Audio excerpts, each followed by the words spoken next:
Hello, and welcome to Sex Ed for You, where research meets reality.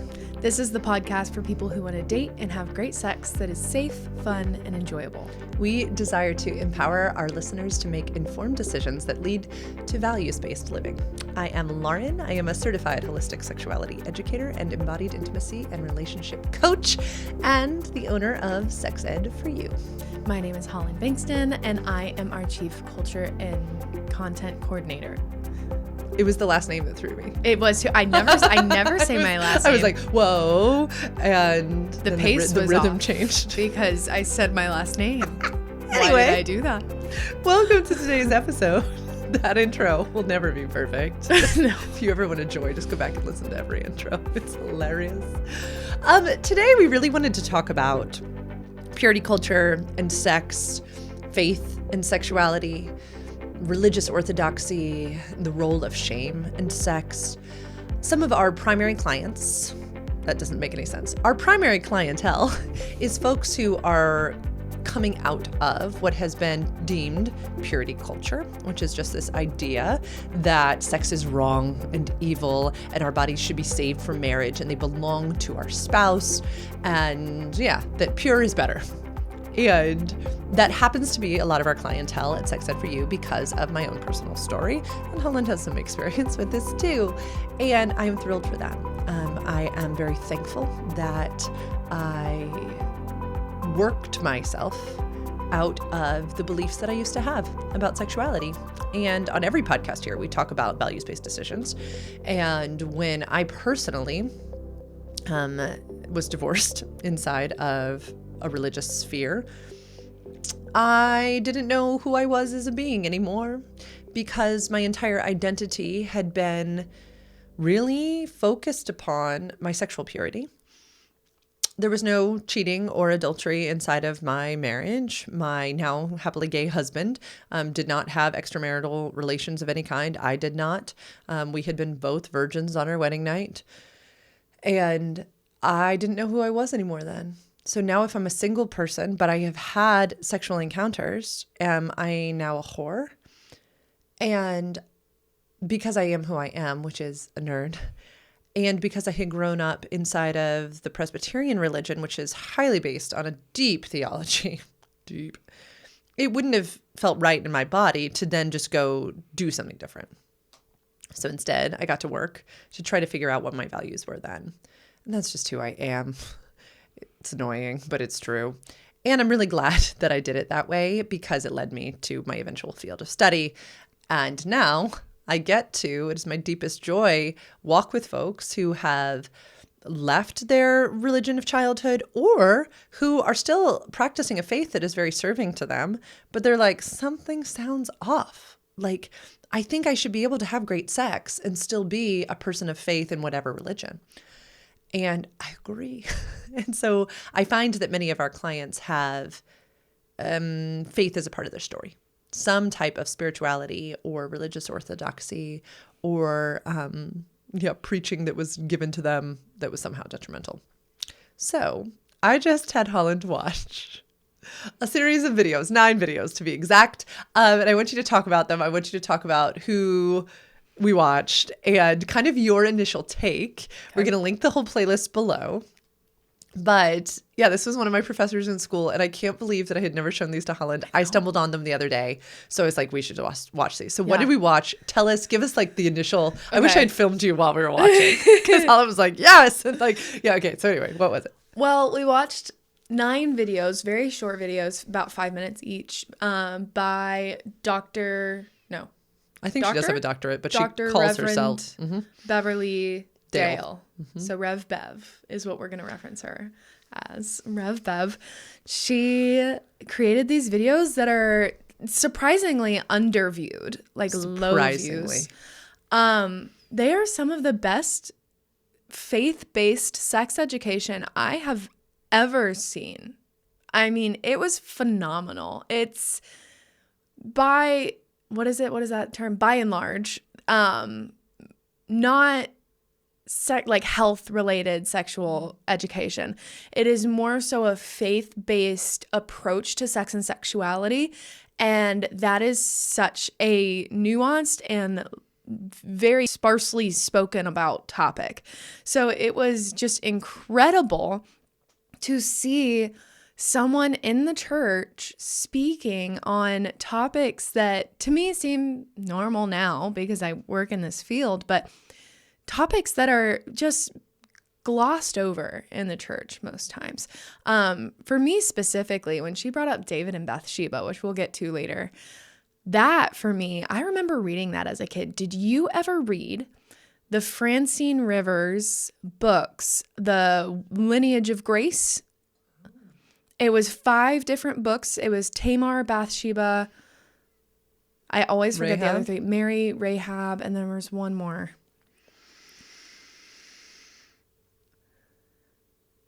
I'll probably think of it. Okay. Anyway. I don't ever remember the last because Tamar and Bathsheba were the ones that stuck out to me.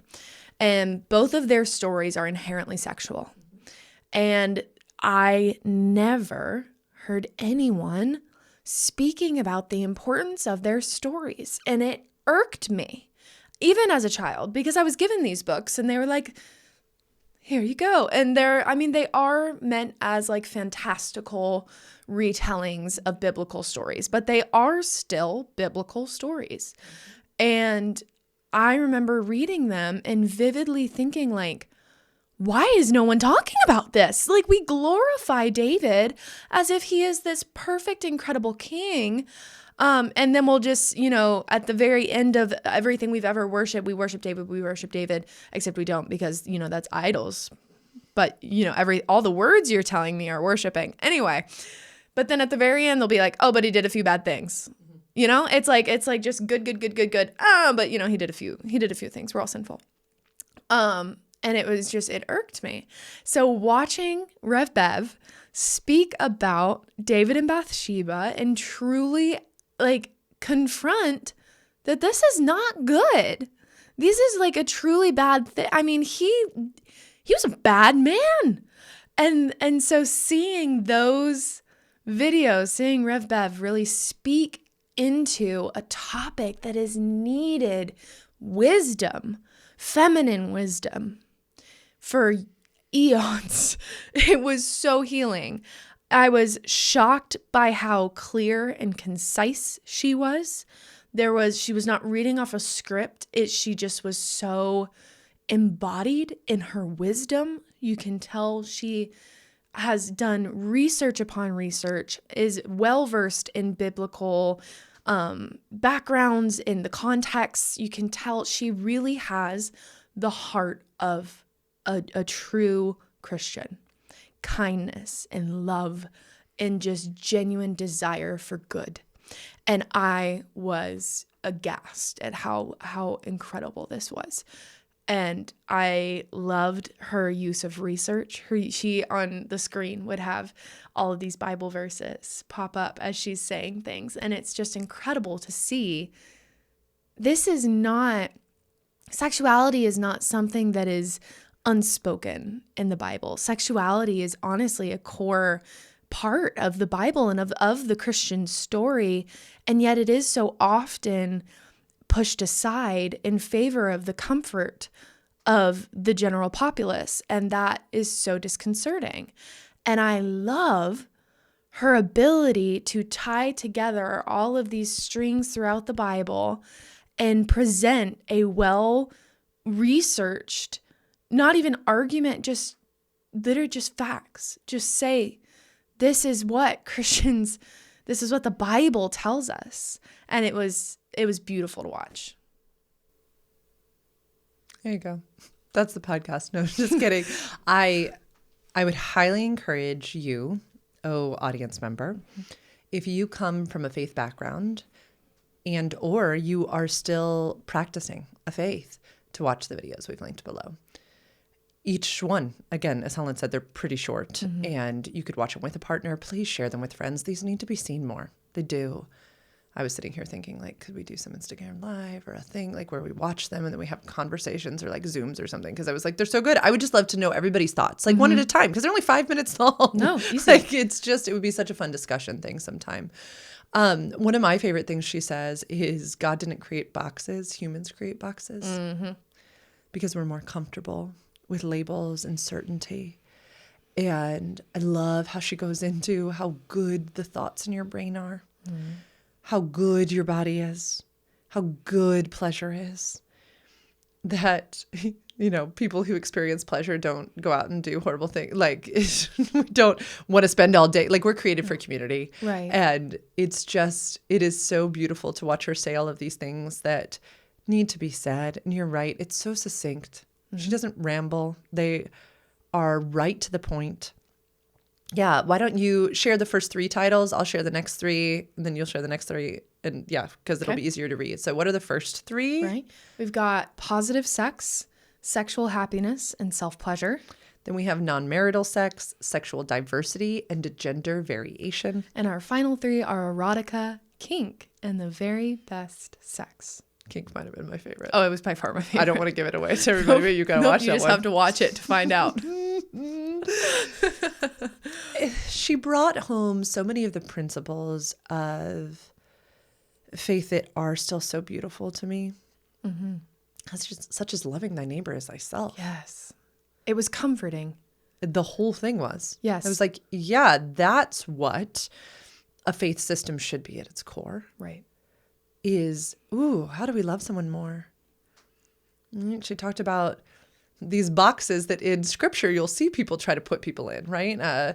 Nicodemus, Mary and Martha's story, all of these different little things where we watched human beings try to condemn, right? Martha tried to condemn Mary, and Jesus was like, no, she's here with me. Right? People tried to condemn tax collectors, and Jesus was like, no. Oh my God. At one point she says, Jesus was known to go to parties to have a few cold ones. He had a few cold ones. He was known to have a few cold ones. What a king. What a king. And I just love it. Yeah. And I think that we have so much tried to control sexuality inside of religious spaces. And who does it serve but people in white male bodies? I had Holland read years ago, and I think we have a carousel of it, Just Good Sex and Religion. So these 12 females from different religious groups around the world got together once a quarter for a year and discussed how sex is viewed inside of their religion and the ways in which it continues to perpetrate harm against certain people within that religious space.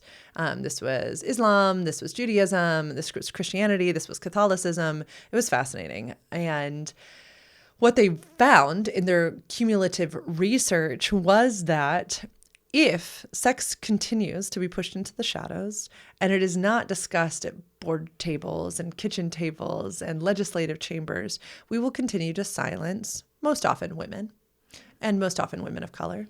And we will continue to uplift and celebrate white men, because those are the ones who have always been in power. But when we varying conversations about sexuality, like Rev Bev did 2 rooms, she said nothing uncomfortable. That's what's so funny, is that when I work with clients to go through the circles of sexuality or the sexual values guiding questions, there's nothing on there that I couldn't discuss with my 14-year-old. It's not inappropriate.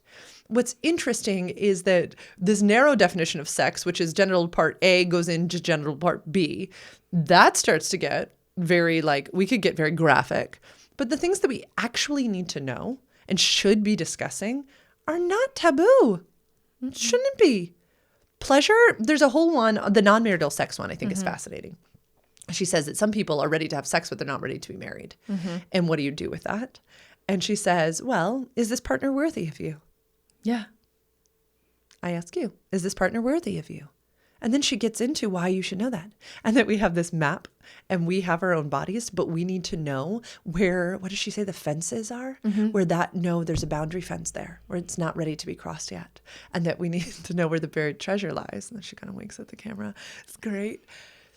That is a responsibility first. That's not another person's responsibility, which then if you've watched the self-pleasure one that came right before, she talks about the very many benefits of a healthy self-pleasure practice. Yes. And it makes me giggle because, again, I watched some of these in school because she was one of our professors, but then And I've read the Advancing Sexual Health for the Christian Client, which is her book. And the new book I talked about on the last podcast, which is Who Told You You Were Naked, is all her stuff. But I had never watched these videos in their entirety until just recently. Obviously, I not watched the whole kink one because that was fun. But what strikes me is that these 9 things I would say are the main things I talk about with every single person who is working to decide and create a sexual ethic inside or outside of a faith space when they were raised in a faith space. Those 9. I was like, that's funny. Like, That was intentional. Yeah, like, wow. The themes, right? We say kind of all the time that, yeah, people mostly ask the same questions all the time. Yeah. Forgive me, but I don't think we're actually that complex. Like, we all have same 6 human needs. We talked about this on a recent podcast. We're very similar. Yes. We just are. And these things are important. Sexual happiness, positive sex. These are all very important for all of us. Yeah. I loved, in the kink one, she talks about how for some people, playing with power can be very healing. And I had an interesting conversation with my sister and some of her friends in New York a couple days ago. And they said, I wonder what Lauren would say about this. Because they, I guess, had run across a story about someone who had experienced trauma and so therefore had a certain erotic delight. And, their tendency was to say that person just needs to get into therapy, right? And they were like, but I wonder if Lauren would have some pleasure-centered view of this. I was like, of course I do. Pleasure is the greatest antidote to pain. Mm-hmm. And to continually shame the person who now has a certain kink because of trauma is ridiculous and victim blaming. Yeah. No. And what actually happens when we can use kink as a healing modality is, shocker, we can start to release the hold that trauma has on us and start to broaden our sexual delights and sexual desires and sexual interests, which then integrates this original trauma into our life and then ceases to pigeonhole this person as broken and flawed and, I don't know, in some way ruined for the rest of their lives. Which is truly just humanity's way of grappling with difference. Has it not always been? Mm-hmm. To pathologize. Yeah. To label, to pathologize, to WebMD, to go to therapy and ask for fixing, which I love therapy. I'm not saying don't go to therapy. I'm saying that labeling without understanding is simply just, again, a Band-Aid on a bullet hole. It is so much more important to be curious and to lean into than to, we'll just go to therapy. Like you just have trauma, just go to therapy. Instead of, no, I found this modality that has continually perpetuated healing for me. And I can continue to find joy in this. That doesn't make it bad. It might be different. Right. It might be uncomfortable for other people to hear about it. Well, then don't talk to those people about it. Peter Levine talks about the reenactment of pleasure versus the of trauma versus the renegotiation of trauma. And so when I started explaining to my sister's friend group about how sometimes I will, with a client and their safe sexual partner, help them create a scene to renegotiate original trauma and how we can use pleasure, right? They can change the story into a different ending. And it needs to feel safe in the partner's body. This is where a surrogate sexual partner could come in handy. There's a lot of different things that could work in my field. And one of the wise ones, my sister has a lot of wise friends, but went, it's like similar to like a somatic experiencing or like an EMDR exercise. And I was like, yes, that's exactly what it is. Yes. Our bodies know how to heal. We are the ones that make sexual harm, sexual healing taboo. And what's so interesting about that is it is victim blaming. These humans who have been harmed by sexual behaviors, which happens often, deserve help. And often at times that could be in the form of discussing the event and using the event itself through something like a kink space. There are lots of dungeon masters who will help work that out with an individual. There are certain providers, y'all reach out to me, who help people walk through that. A dominatrix can help many people through something like that. It's wild. Mm-hmm. And beautiful. Beautiful. Because what's interesting, when you're working on the scene with this person, you're the one in charge, right? The flip is you are not the victim.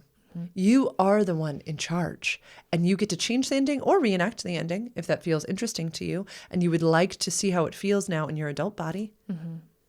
It's wild. We give so little credit to these beautiful and wise bodies of ours. Which I think is where a lot of purity culture finds its fault. Yes.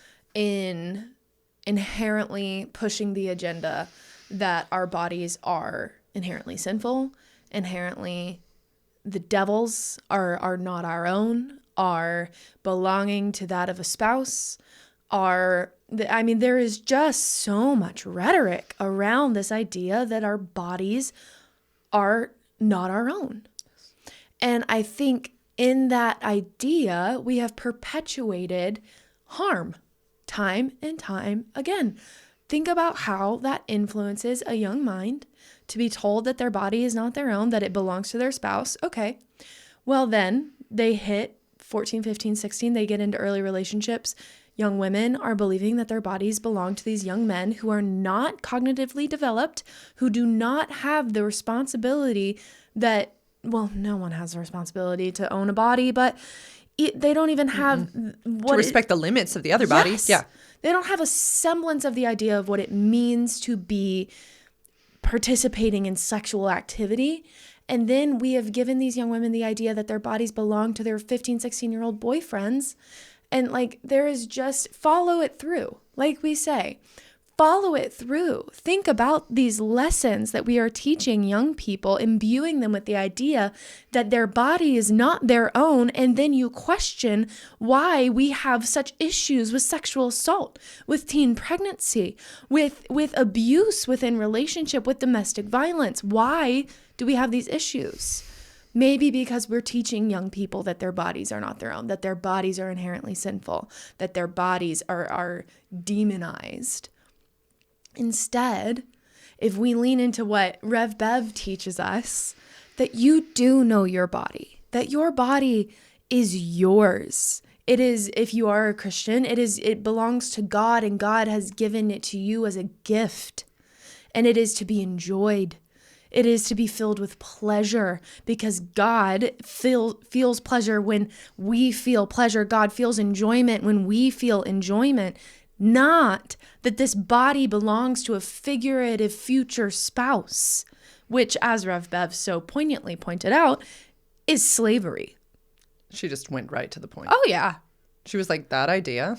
Slavery. And that is not, I just can't even fathom truly how you justify that, especially under the Christian umbrella of the Bible.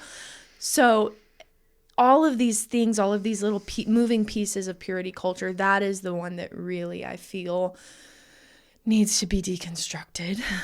But starting with things like Rev Bev, just these simple videos to spark questions of, oh, well, I was taught this in this harmful church. What can I learn and change my ideas from? What is the sentence structure that we tend to use? At first I believed. I used to believe. And then I learned, and now I think. That can be applied to so many situations, but in this one I find it so beautiful. With purity culture, it works so just stunningly, because it is difficult to take that first step to even think, well, I used to think this, am I allowed to change it? And allowing yourself to make a mental shift towards, okay, well, if my body isn't my spouse's, whose is it?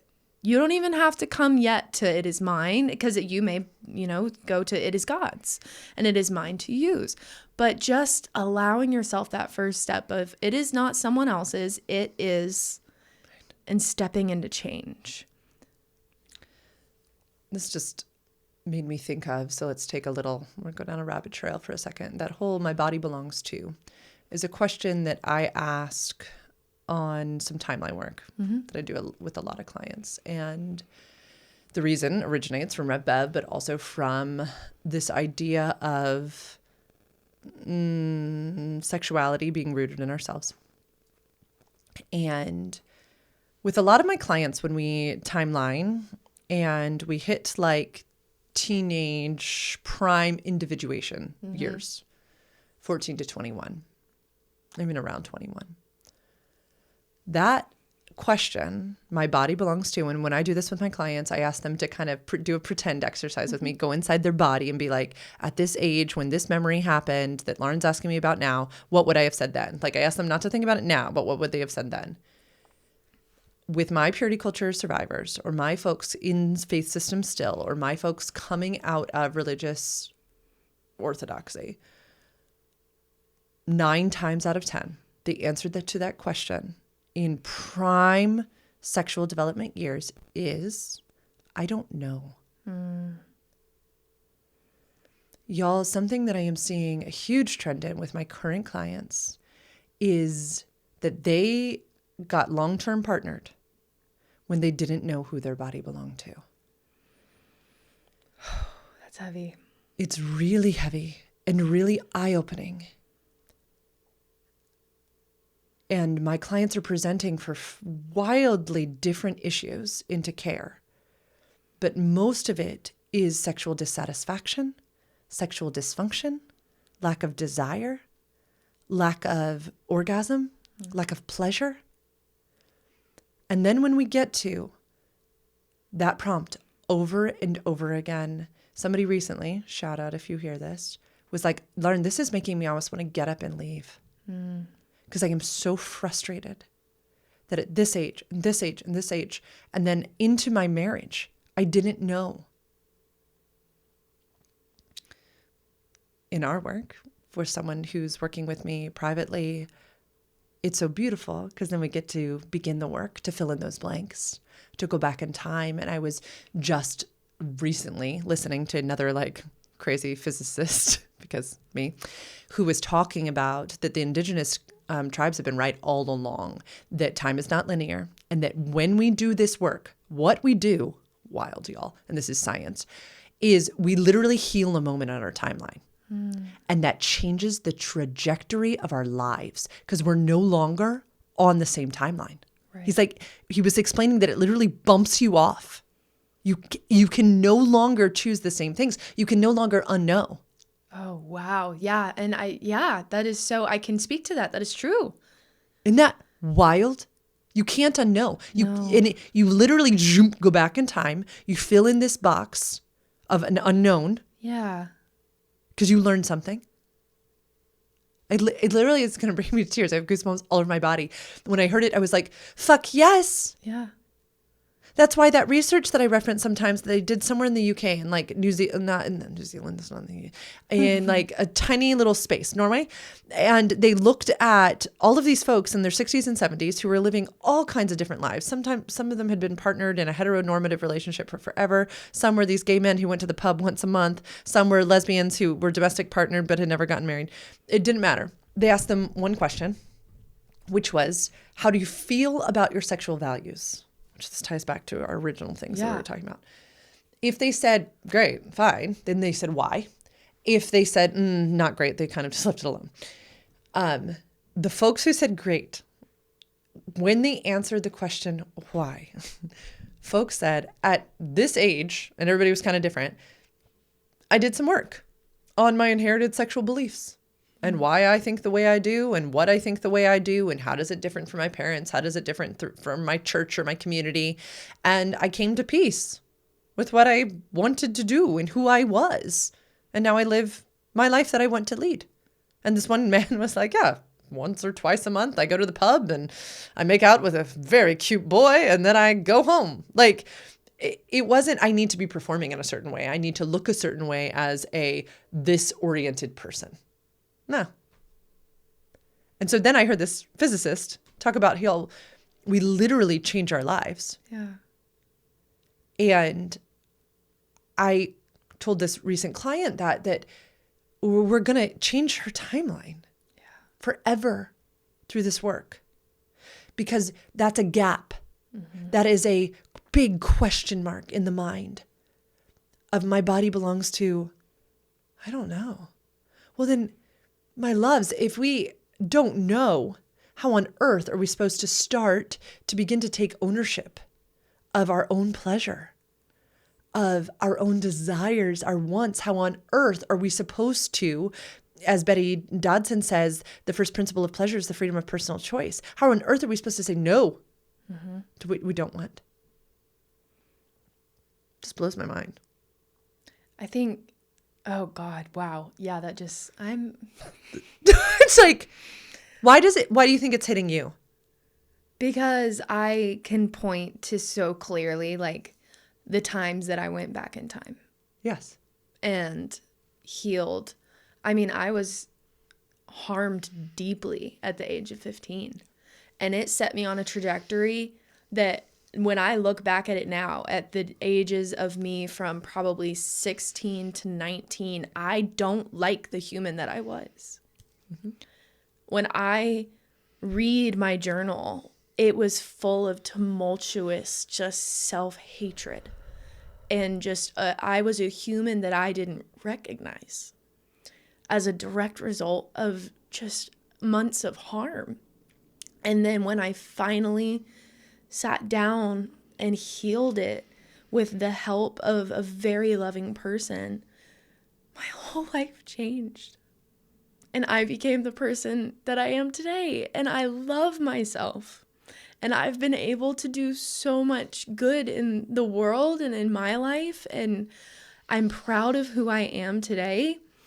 But it's sometimes, it's especially lately for some reason, just in this season, I've been like, wow, the dichotomy of who I was and who I am in the past 10 years has been catastrophic, like huge. And it's shocking not only to me, but to a lot of people in my life. I mean, there are people who did like the me at 17, 18, 19, who loved that person. And then when I changed, when I became the me that I believe I was always meant to be, they no longer are, I'm no longer palatable to those people. And I've had to come to terms with that. But the way you just explained, it makes so much sense that after I did so much healing, I was finally able to step onto a path that feels like it was literally crafted for me. Like, as I take steps, I was just telling the cookie the other day, like, when I want things to happen, they just happen. The universe gives them to me because I wholeheartedly believe, because I'm on the path that I am meant to be on. When I said I want to work in sexuality, I moved to fucking Virginia. For a woman I have never met. And now it's been 2 years and I have been all the better because of it. I am just so shocked by how that rings so true for me. I'll try to find it. It was on some random like human design podcast. It wasn't meant to be like, I don't think such a life-changing statement for me, but I think it's because I've 100% seen it in you. But I get to see it in every single one of our clients too. Right. Somebody just graduated out of work Thursday. I'm in a weird vortex because I saw clients virtually while I was in New York. So I'm like, what day? Because I was also doing things that I don't typically do Thursday. And they were saying that, at the past session, I had felt like, I think we're done here because I'm looking at their original goals and objectives. And I had said, I want you to think strongly about whether or not like we start to work to a slowdown, or if you want to move this to kind of like a once a month coaching type of thing, like a once a month sex coaching drop in, where if things come up with a partner, you can be like, bookmark that to learn about. This client particularly sends me an email being like, don't forget to talk about this. That always works. We have a portal now. It's very fancy. So there's also ways to message in there, or honestly upload a document. So we transitioned to just once a month drop-ins of coaching, but they were just saying, Lauren, it's just so cool because I can remember certain sessions where I was just changed forever by one piece of something I learned. Yeah. And it was like, it wasn't hard. I just learned it. Yeah. And so now I know. I used to believe, then I learned, and now I think. Mm-hmm. It's like a light switch. It is. And it is necessity. It's so interesting because we talk about non-hierarchical models, and I do believe in that. And I do believe in the power of great teaching. Oh, yes. And sitting under a fun teacher for a season where they teach you something and you learn, but then you go. Mm-hmm. And I think that's my favorite part of our work is it is not about creating a codependent relationship. It is about, hey, can I teach you some awesome things that Rev Bev has taught me? And then you can know them too. And then you can go out and teach somebody else.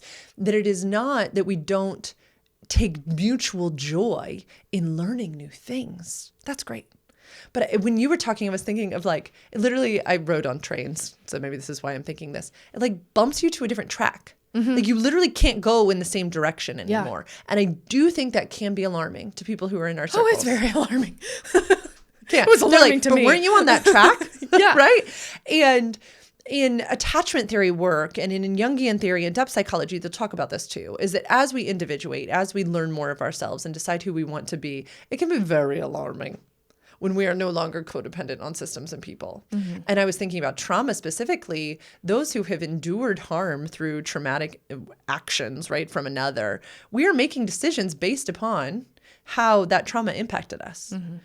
And so when we have learned necessary things and used somatic experiencing and used renegotiation of trauma exercises and done wild shit to no longer let that instance have effect over us, well, then we start making different decisions. And then people are like, what? They're used to the trauma reactive instead of a healed mindset, which is a very different way to make decisions. Very. I can speak from personal experience. Like everything was reactive. It felt like everything centered around this event that occurred to me, and I had no power. Right. In attachment theory, we would call that a safety-seeking behavior. Mm. You would be triggered by something, yes, right? Most things. As is normal. Right. And then the body feels overwhelming sensations. Mm-hmm. So it chooses a safety-seeking behavior. A wise friend of mine this weekend said, sometimes that safety-seeking behavior is shame. Mm. Oh my God, yeah. And she was talking about shame as our protector. Wow. And I was like, I have never heard anyone say that. Shame is the protector. Mm. And if we did an attachment cycle tracking, we would see the trigger, overwhelming sensation, safety-seeking behavior, which leads to an impact, which in a lot of sects of Christianity and other faith forms, they're like, yes, that impact is you understand what a flawed, broken human you are, and so you cling to the cross of Jesus. That's what I did for years. And, okay. And do we see what's happening, y'all? We're just perpetuating. We are saying, yes, this harm means you just need Jesus a lot. No, we can heal. And in this recent program, I just did a lot of work in learning how to help clients intervene at the level of sensation, to get curious at sensation, to start to truly set themselves free at sensation, to get curious about this, where they were in this time. I am here, this is now, so that they could fill in the blanks of various pieces of information that they needed to know, so that when they experience the overwhelming sensation, they can take a different path. Yes. Oh my God, yes. Because it is not wrong to seek safety, but we don't always need to use the same strategy. Mm-hmm. Because at some point in life, many of us run into, I no longer like the impact the strategy is having. Right. And that is when most people find me. So, hey, if that's you, they're like, this is leading to an obstacle in my relationship. Mm-hmm. This is leading to me never wanting sex. This is leading to bad choices. This is leading to sexual partners that I don't know why I keep partnering with. This is leading to lack of orgasm in partnered sexual encounters. Safety-seeking behaviors are usually what cause that impact, and usually we could track it back up to a trigger, and usually we can unwind it really far to something tiny, something really biteable. And something that you can confront. Yes. It is confrontable. And that's where you said earlier that you just really need Jesus. And I hear that because I remember being within that system where I do believe that for some people that is but here's the thing. Hear me when I say Jesus would want you to heal. Jesus doesn't want you to sit in pain and just say, well, I've got Jesus. That's not what he wants from you. Jesus wants you to live your life, to live to the fullest, to have enjoyment and pleasure and happiness, and to spread love. That was Jesus's message. Jesus's message was not to sit in pain. That is not what he asked from you. And yes, it makes me angry because I'm like, what the hell? What? Don't torture yourself for the sake of a Savior who loves you and wants you to do well and wants you to be happy. At least in my Jesus believes that. Rev Bev talked about this idea all the time, that is not the Jesus of the scriptures. There's a lot of, she calls it embedded theology, that came down with this scriptural text that is people-based. And y'all, we've got to watch that. I am so for my clients maintaining their faith of origin. I am all about it. And healing trauma that is affecting their relationships and their sex, their understanding of their bodies, their understanding of pleasure and the pleasure of others, their ability to parent.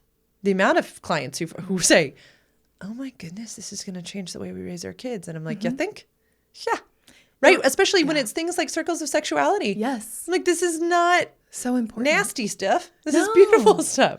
It reminds me so much of the old parable that they tell about there's a hurricane in this town and there is a man stuck on his roof and he's praying and praying and praying and saying, God, please send me help. Please help me. Lord, I believe in you. Please help me. A boat comes by and he says, hey man, hop in. Let's go get you to somewhere safe. And he says, no. God will save me. God's got me. Okay. Well, he keeps praying. And then, a life raft floats by. And he's like, it's fine. God's got me. And then more things continue to happen. Then he dies because he's sitting on his roof and he dies and he drowns in this giant hurricane because he never was saved. He gets to heaven and he goes, God, you didn't help me. I asked you for help. I asked you for help so many times. And God goes, dumbass, I sent you a boat and a life raft and a million other things, and you kept sending them on their way. Use the tools that God has given you. If you believe in God, then believe that he is smart enough to send you tools. And the circles of sexuality are one of those tools. And the tool can be sex ed for you. Yeah, we will it be really your tool. can. Literally. And, I've had clients recently who have a strong Christian faith. And in our intake, as well as in our 15-minute consult, I always talk about, are there any fears? Is there anything you have that's bubbling up? Because it's very important to me that if I'm not a good fit for my clients, that I refer them out. It's always okay. And these clients said, it's pretty apparent that you don't believe in Jesus the way we do. And we're just a little fearful that will bias your work. And I said, oh my goodness, that's so true. Yeah, valid. That you would bring this up to us. And I said, so let me talk about my role as an educator and coach. It is a part of my ethic that I am not to change anyone's mind. But what I think is so cool in what you were saying earlier is that I used to believe, and then I learned, and now I think, is that a client can come into care with an educator and coach and learn new things that they can then take and look through their own worldview and their own lenses. And it is so neat to watch clients maintain their faith, but to change and alter and expand their understanding of their values surrounding sexuality. And I think it's why I love these 9 little videos from Rev Bev so much, is that she is not saying, leave behind your faith. not at all. No. And it's just one of my favorite things that we could have both. We can have both. I think, there's such a beautiful opportunity to have both.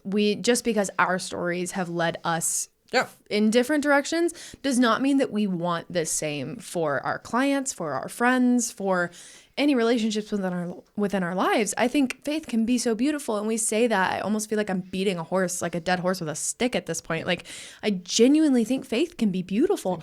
It's just not for me right now, and it's just not for Lauren right now, and that's okay. And we just ask that you respect our choices as much as we respect yours. Yes. And that's what I hope work with any professional would lead you to do, would be a greater celebration for your own value system and a greater understanding of how to protect and respect the value systems of others. And sadly, most of evangelical Christianity in the United States doesn't allow for a lot of nuance. We met some folks on vacation, and their whole church had done an entire gray matter series and broke down the harmful effects of purity culture and all of these things. And beautiful things are happening in Christian congregations around the world.